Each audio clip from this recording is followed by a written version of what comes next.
back, Alchemist. This is Abundance Thursdays with myself, Gualter Amarelo, and the great Vinny Smile Chopra, who's calling in from Hawaii on vacation. Thank you, Vinny. Hey, brother, how are you? How are you? It's really pretty, very pretty out here. Oh my gosh. Just the beautiful scenery, the beautiful waterfall, the fresh air, everything, right? It's always great to be alive and well. So, Vinny, you've been there now 3 days. The hmm hotel from the tour you've been giving me, walking around, seems like a very nice hotel. Is this the sort of hotel that you would buy? Is this the sort of place that you would actually like to own? Well, this baby is very expensive. It's a Fairmont Orchid Hotel in the Big Island. No, I don't think so. I don't think so. These are pretty price hotels, the top tier. I like the middle size because that's where, the occupancies you could get to 80%, 87%. This one might be doing 60 maybe, or something like that. So they are harder to manage and they're big outlay of cash and everything. For me or my, uh, people who are smaller, they we should not own these big ones. It's so funny that you say smaller people. When you buy deals that are $26 million, $40 million, it's funny to see you talk about a hotel that is expensive, right? I love that. How many doors is that hotel, do you think? Is that This has three, got 400, 500 doors? 160, I think. No, I think so. Maybe I should have asked them. I think it's 160. There are two wings, 4 stories, on both sides, and very nicely situated. I think they've done a good job in designing the whole thing, and the wind is kind of subsided. I love it. Yesterday it was very windy here. So Hawaii is amazing. We're going to dive into Wealth Principle 4 because Wealth Principle 3. I know you're hanging out with your family, so we'll try to do this one as quickly as possible. Wealth Principle Yeah. 3 is understand the four types of money. And very quickly, for anybody who doesn't know what the four types of money are, those are income, profit, flow, and equity.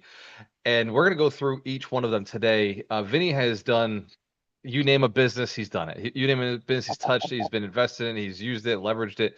But he's focused now on real estate. It has been for the last 30 years or 40 years. Now, real estate has a lot of different sectors in it. There's single family flips, which Vinny did do single families. He did rental properties. He's done storage facilities. He's done multifamily. He's done hotels, and he's done senior assisted living. And now he's at a point where hotels are really what he likes the most because it's got all four of these: income, profit, flow, and equity. So let's dive into the very beginning of this. By the way, for anybody who doesn't know who Vinny Chopra is, you can go to vinnychopra.com and learn more about Vinny Chopra. If you don't know what Alchemist Nation's mission is, you can go to alchemiststation.com and learn more about what we do here. But Abundance Thursdays happens every Thursday at 9 a.m. Pacific Standard Time or 12 p.m. Eastern Standard Time, as long as both me and Vinny have time to do the call. Yeah.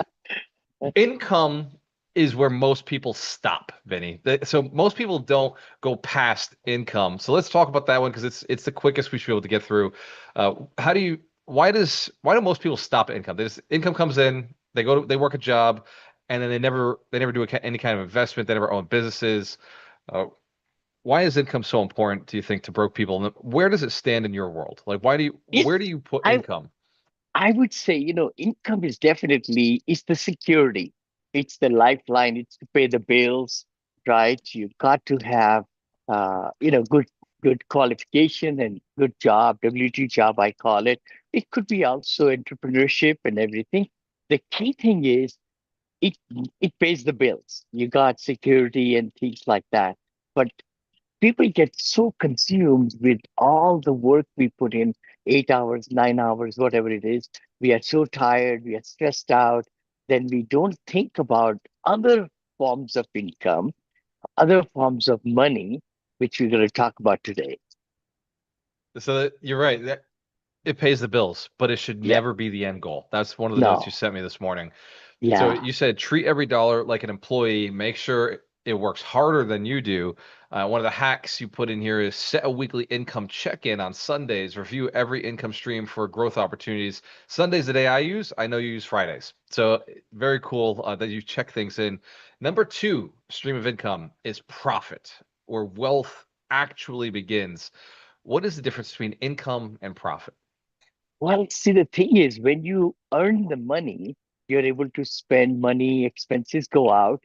What's left behind are the savings. Now, what are you doing with those savings dollars? I mean, are they just sitting in the bank getting 1, 2, 3% or whatever? Inflation is 3%, so you're losing ground. It's what you're doing with that money, that dollar, just like we were talking about. Dollar should be our, like, you know, people or something. Each dollar should bring more growth of the dollars or more income.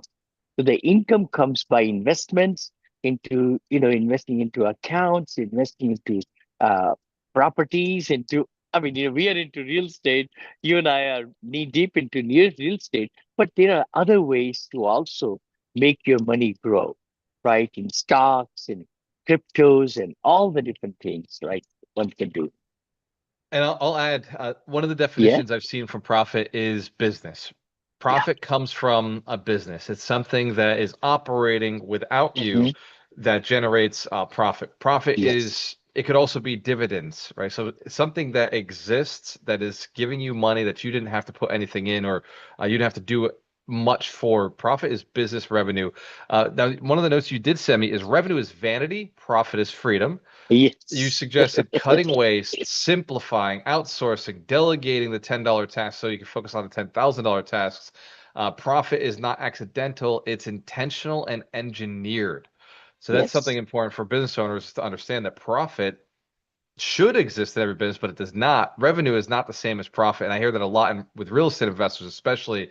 They'll tell me, Hmm. oh, I cash flow this much, Yeah. but the truth is that's their gross rents and they're not thinking Hmm. about the mortgage. Or they'll tell me gross rent minus mortgage. They'll say that's their cash flow, and they're not talking about the expenses. They forget that there are expenses to the building.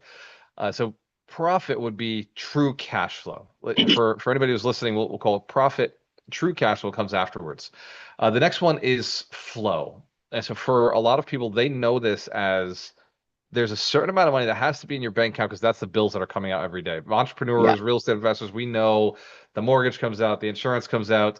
These expenses are coming no matter what, and so that's a factor. How is flow control? Like, why does flow become relevant, and how does it change as you scale up your company and scale up your business? See, I think the big thing when we say flow, velocity, we call it velocity of money. You've got to make sure that whatever you're doing, this money should not sit, well, some in the emergency funds and so forth like that. You want to have that cash position on 6 months or 8 months or like that. But the rest of the savings and the money in your business should be really making more money, and that's the velocity of money, we call it, where you're able to invest in different vehicles so that they are bringing more growth of the money. If your just money is under the pillow, nothing is going to happen to it. I mean, it will decrease in its value. But the key thing is to apply to be able to invest in different vehicles so that the velocity of money will bring the growth of money or the investments that you are making into your business, outside with third party, in different other vehicles. I'm really glad you said velocity of money because I think a lot of investors don't do this. I made a mistake when I was investing earlier this year. I had insurance policies that were very expensive. When I brought the Yeah. consulting firm in, they took one of my policies from 70,000, they made it 40,000. And they said, "Look, that 30,000, it wasn't good flow, right? The money was coming through, you were spending it, yes, but it didn't turn units. It wasn't marketing dollars. It wasn't a nicer appearance of the building. It Mhm. just was flow that wasn't relevant. So if you put the right dollar, you're spending money, but are you spending the right money on the right Okay. things? Or could that be spent somewhere else that actually gets you a better investment, a better yield? That's an example as an operator. The other example that Dave Ramsey loves to use is the Starbucks. Well, you're spending, my wife spends over $500 a month on Mhm. Starbucks. We just found this Yeah. out as she's digging and she's like, I didn't realize I'm spending almost 6 grand a year on Starbucks. But Yeah. it's flow, right? So you can look at that and say, well, $6,000 put into your Roth IRA, what would that make if that was Mhm. contributed in that direction? And I'm not saying that Dorina has to stop Starbucks because she financially is very okay to spend $500 a month at Starbucks. But for somebody who doesn't know and isn't in that situation, think of the example of people who own boats, right? I know people who own boats that cost them $10,000 a month just to operate that boat, and Yes. that $10,000 a month added up every 6 months or every 5 months could be $50,000 investments. So over a year, it's $100,000 they could invest in something else or passive income streams. So there's flow, bills we spend that maybe not aren't providing a return. This fourth one's my favorite. Fourth one is equity. And Vinny, all of the deals I hear you talk about are big equity deals. You don't touch stuff without equity in it. A hotel you bought for 14 that sells for 24 million. A hotel you bought for 40 million that sells for 66 million. These are equity numbers. Why is equity so important to real estate investing? Why is it so important to the Vinny Chopra philosophy for investors? Oh my gosh, it is the life and blood of any investment. You don't want to buy, especially in real estate or even in stocks. Equity is built in stocks when you buy it lower price and the company does better and then the price goes up. Of course, you make money in dividends and then you make money in the equity. In real estate, it's the best thing going in this world. I mean, in this, amazing because you get leverage where the bank comes and gives you 70% of the money you need to buy the building, 30% you raise, we call it equity. And now, when the value goes up in 3, 4, 5 years, the equity grows. In other words, the value, the NOI, net operating income, you have to get actively involved or your team involved so that they're able to increase the income, decrease the expenses. It's very simple equation. Now the NOI, net operating income grows, and if the cap rate compresses, meaning that the location we call it, if the property gains in value because of compression of the cap rate, that's like doubling, tripling, quadrupling, because the cap rate is such a factor which can increase your value of the property very high. You increase the NOI and you compress the cap rate, that's when you become amazing equation for the investors, for your own earnings and everything. Now the equity goes from whatever it was, let's say 5 million that you invested into the property, it grows to 15 million or 20 million. Everybody is a winner now. The investors are, you are. So it's very important that we increase the equity. The business should grow, the property should grow in value. If it's not in a good location, it can stay the same or go down. The other factor I love to talk about is the market cycle. See, people say, Vinny, why don't you hold your properties for 20 years, 30 years? It's okay.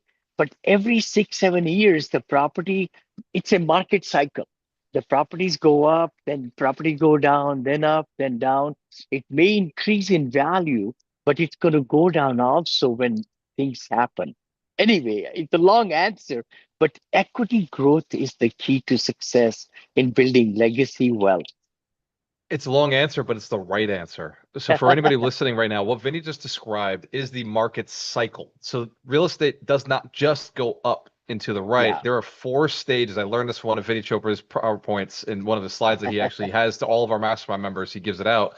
And it says that there's a buy one, buy two, S1, sell two factor Yes. to the cycle. I know we took that from Dave Lindahl, who originally wrote Uh-huh. the book on emerging markets. And I, Yes. I Yep. read the book thanks to you suggesting it. And for everybody listening at home, the buy one market is where it totally makes sense to buy, right? Nobody's buying. It seems crazy to buy, but logically, investors, this is like blood in the streets. Property prices Yeah. are so low. Uh, People are leaving the market. Like it's just like it is not obvious, but you can see the prices are so low and the rents are just holding their line. They're not going down any further. They've just stopped, but the property values keep compressing. So then buy two is when it starts to stabilize, but they're still low. S1, this is what Vinny's talking about, is you buy, you want to Yeah. buy in the buy one, the buy two, but that S1, it's sell one. This is where properties start, they sell fast off the market. They're moving quickly. Home values have gone up, rents are going up. What Vinny's also warning about is the sell two market. So sell two, things start stagnating. They stay on the market for much longer. This is where we are right now across the country. We're in this, most of the coasts are in a sell two market or sell two cycle. But there are certain markets like Cleveland are coming up now, right? So like that's a market that's more in a, it wasn't a buy one maybe 4 years ago, maybe now it's in a buy two. There's different markets all across. So anyway, equity. The reason Vinny brought that up was equity is designed to, sometimes you sell, right? You may say hold it forever, but it would actually be detrimental to Vinny's portfolio if he Hmm. held just the stuff he bought originally and never sold. Just relied on refinances when the cash is high. He would slow down his whole portfolio. He wouldn't be able to scale. There would be no 1031s. He wouldn't be able to leverage all that. Vinny, why do people misunderstand equity so much? Why do you think real estate investors as a whole hold forever and forget to sell? Where does that disrespect for equity come from? The lazy equity, the dead equity. Well, actually, again, well, those people who just, are building their legacy wealth, they're not very active in looking at their changing of the guard, I call it, giving some kind of profit to the new buyer. That's the key. That's the key. You got to sell it. Usually 3 to 5 cycles. I've been in syndication and fund manager raising money. So investors, we tell them also, we're going to be selling this property in 5 to 6 years. And they like that. That way they are able to take it from a position of good location, growth in the community and the growth in value of the property, take the money out, sell, everybody gets their, equity growth and everything. We could do 1031, we could do into cash flow, and then take that money out of that investment into another emerging market, another emerging asset, which will grow again. Especially if this market is so good right now that you could buy A class or A minus class buildings so cheaply right now, 2025, end of 2025, 26, it's going to be amazing. Lots of distressed assets. You're prime example. You're buying them hand over fist, right? They're stabilized. We're taking over agency debt now. They're Yeah, stabilized. They're B's and A's, and we're now in negotiations on B's and A's, which we were not a yeah, year ago. A year ago it was all C's and B's, and the A's are starting to come yes, to the market now, especially in Jackson. We're seeing a lot of that. Cleveland as well. yeah, Absolutely amazing. So yeah, there's the B's are in Cleveland and Jackson. They haven't built a lot of A's, right? The A's are new construction, but we're starting to see in yes. Orlando. We're starting to see it in Tampa. We're seeing the A class stuff come to the market, and Atlanta, Georgia. We're seeing in Austin, Texas. They Hmm. just spent too much. They were in the wrong debt, and they need to get out. And it's a lot of bridge financing that people are just trying to exit from. Now's Hmm. the opportunity. So, Vinny, what piece Yeah. of advice do you have? Somebody, I know you're on vacation, so we're doing this show on vacation. Uh, for everybody at home, this is Abundance Thursdays. Vinny Chopra, you can find out more about him by going to vinnychopra.com. He does trainings. He does them 2 times a month now on hospitality and on Yes. senior assisted livings and RALs. That is vinnychopra.com/events. Or you can Hmm. go to Eventbrite and just type in the name Vinny Chopra, and you'll see his 2 events that he does every single month. There's a mastermind Vinny does on Wednesdays. Shoot me a message if Yes. you want access to it. Get 4 free showing up to that mastermind. I jump in every so often because Vinny is a wealth of Ah, knowledge and a lot of fun. thank you. And yeah, this Saturday, I Build Millionaires. Go to ibuildmillionaires.com. We'll get Hmm. you set up. So, Vinny, what piece of advice would you give to somebody right now? Which of the four do you think people ignore the most? And which do you think would really be most beneficial to start paying attention to 2026, 2027, as we're getting towards the end of this year, really planning out this next year? See, I'm so glad you're asking me that. Again, it will come to the velocity of money. I always have felt, it's okay to earn money, to save money, but the saving of the money, you need to put that money in a right place. Your retirement funds, your everything, you need to be looking at how to grow your money. 10, 12, 15, 20% per year, per year. If you want to double your money in 5 years, rule of 72, you have to divide 72 by the, whatever interest rate you're getting or the dividend or the growth you're getting of your money. So go ahead and if you're getting only 6%, 72 divided by 6, it will take you 12 years to double your money. But if you are other way around, if you get 12% on your money per year, it will take you 6 years to double your money. So find vehicles, learn, educate, and find different operators like me and others who are buying great deals right now. Invest with them so that they can take your money, grow your money. So velocity of money is number one in my books. I love it. Ladies and gentlemen, cheers to success. When you have a choice, always work with the best. Vinny, enjoy Hawaii, my friend. Thank I'll you. see